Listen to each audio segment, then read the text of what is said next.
Hey, I'm Gina. Welcome to the Oh, There's More podcast, a space to get real and go deep.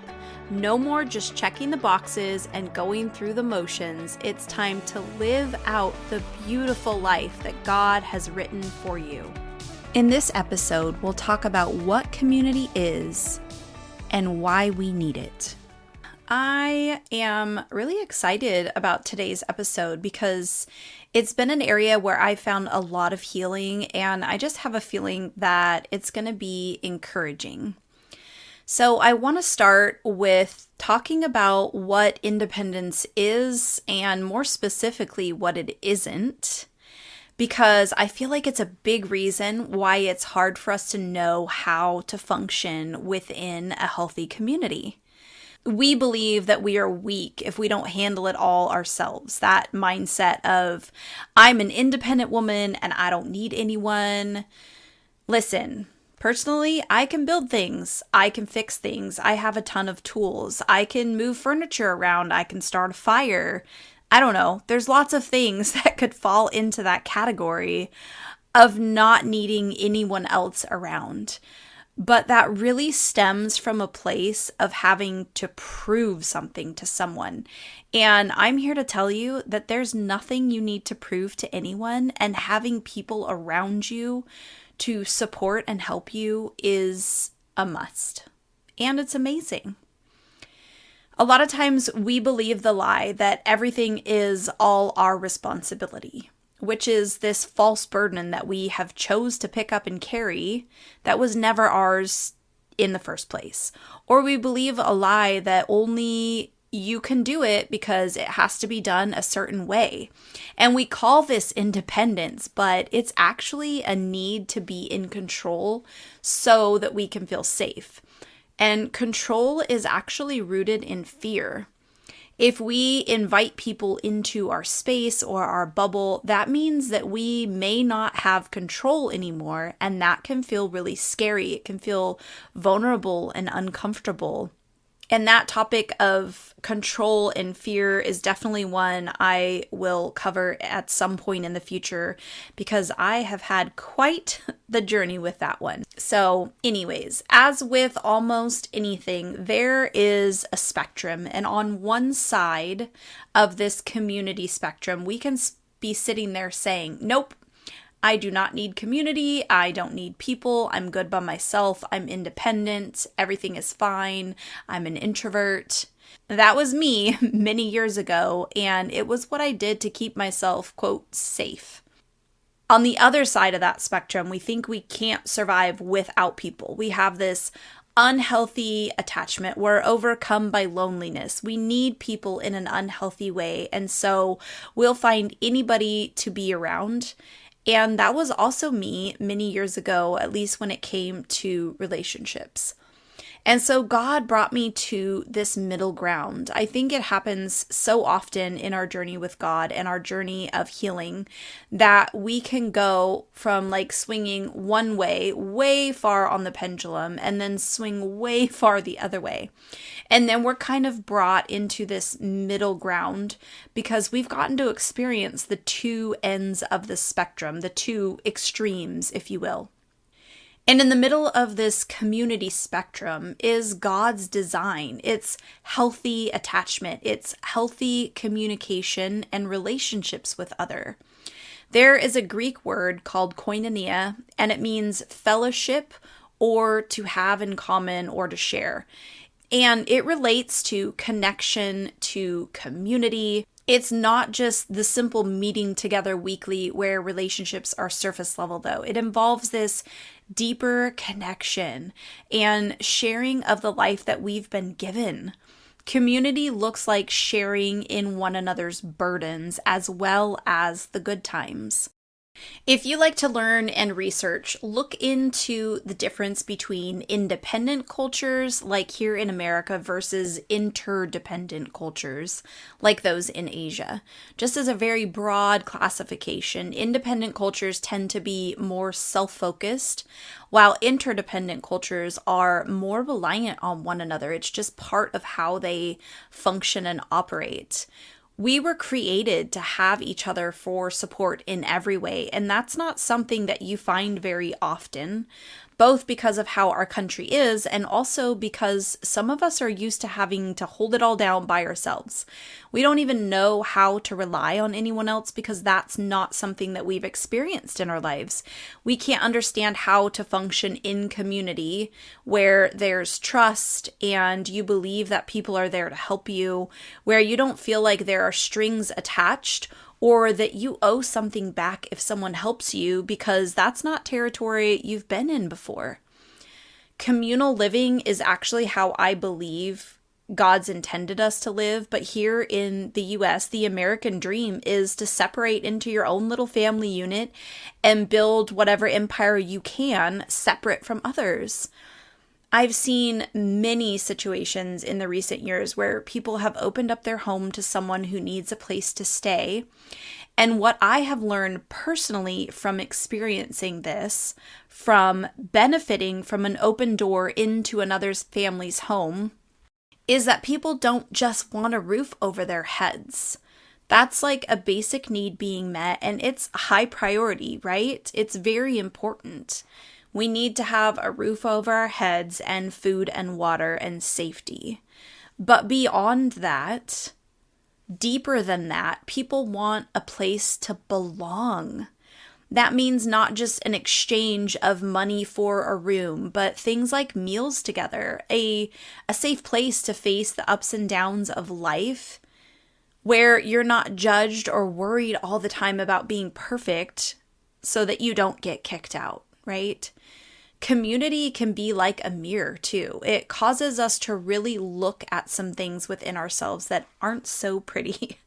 Being in community means being open. It means giving. It means thinking of others first at times, and that can be a hard thing to do. And if we've been hurt before and we don't want to experience that again, or we're filled with shame and it's causing us to want to stay hidden, so we isolate from others, forget community, right? We want to be alone. So many times we've been hurt by others or within community. And what is so interesting about that is that because we were designed to be not only in communion with God, but in community with others, that is the exact place where we are going to find healing. Yes, we have to make sure that we have room left for healing to happen with God, but community is a big factor in that as well. Community will bring people into your life that will show you the unhealed places in you too. Goodness, God knows what He's doing, and we get to heal with others, by others, and because of others. That means that we don't always have to do it all or figure it all out on our own. There are people there to support and to encourage, to share a viewpoint or a perspective that maybe we haven't thought of. And they're also there to call you higher. Having the right community means that when we have that stinking thinking and we really need someone to give us a loving reality check, they'll be honest. They'll call us back to the righteousness that's already in us, right? Jesus is in us and He is righteousness. So that means we carry righteousness in us. And sometimes we just need someone to help turn us slightly back towards it. They have our back. They're our eyes and our ears and our helping hand. They're God's design for us to not be alone. I am a DIYer. I love home renovations and projects where you get to bring something back to life. You get to restore it and make it beautiful again. And in every project, I seem to get to a point where I say to myself, oh, why did I decide to do this? It's exhausting. There's a huge mess. It looks 1,000 times worse than when you started, and really you just want to quit. But if you did, that would mean that whatever area you've tore up and trashed isn't going to be livable until you push towards that vision that inspired you to start in the first place. And then at the end, you have something beautiful that you can sit back and look at, and you have like this joy and admiration for it. That is much like the process of healing. And each part that is healed adds more beauty to the big picture of your life. You get to look at things differently. You stop reacting. You stop being defensive and offended all the time. You can see this clear picture of what's really going on instead of the distorted one that the enemy wants you to have. And at a certain point in this journey, you start to see how other people have to play a big role in your healing. You cannot simply do it alone. You just can't. No matter how much you want to, it's just not possible. And I've spent the last year healing in ways that would have never happened if I would have been alone. I even asked God at one point, why couldn't you have done all of this for me and in me when I was in my own house, in the privacy of my own space, where no one else had to see any of this or had to be a part of it? And God pointed out to me that alone means you can hide. It means you can avoid. It means you can even manage what you're around and when you're around it, so that when hard things are dug up, you don't have to face them by working through them. You can just go hide somewhere. And God knew that it was time for me to be in community, so much so that we've been staying with a family of 6 in their home for over a year. I've gotten to experience what true community is on a level that I would have never signed up for if I'm just being completely honest. Why? Because my default was to stand tall, make it happen, be tough, and go at it alone. It was how I survived the first 30 or so years of my life. Add all of that to being an introvert, and I for sure wouldn't have picked this path. And yet, I needed it more than anything else. To have people stick with you through what you feel like others would run from, and have them treat you like it's no big deal, like it's just part of life, is so incredibly healing. I can't even begin to explain it. I have been given a front row seat to see what it means to be in and function in community the way that God designed. He made us for community. And as we heal, we can see that more clearly. We can be independent. And maybe more fitting words to use would be that we're capable, or we're self-starters, or we're sure in what we're doing, or we're confident. But those things don't leave out other people from the equation. And for many of us, independent meant capable. If you were not independent, then you were weak and you were less than. And that is just so far from the truth. It makes me think a little bit about humility and how it's seen as a weakness as well, but it's actually the opposite. You have to know who God says you are and be secure in that in order to be humble. Or how people think that leadership is looking down on those that you're leading and dictating to them what to do. But in reality, a good leader is one who is actually leading from the front and serving. Being in community with others does not represent someone who's weak. It's actually the opposite. It shows strength to be able to be in relationship with others and function in a healthy way with them. In community, you have to be willing to be honest and vulnerable. You don't get to hide the parts of you that you don't want people to see if you want to have a deep connection with them, if you want to function in community in a healthy way. And you can't ignore places of friction if you desire for that relationship to be strengthened. Interestingly enough, just like our relationship with God, it's through those tough situations and circumstances that relationships grow deeper and stronger. If you've ever been through the really hard stuff with someone, you know exactly what I'm talking about.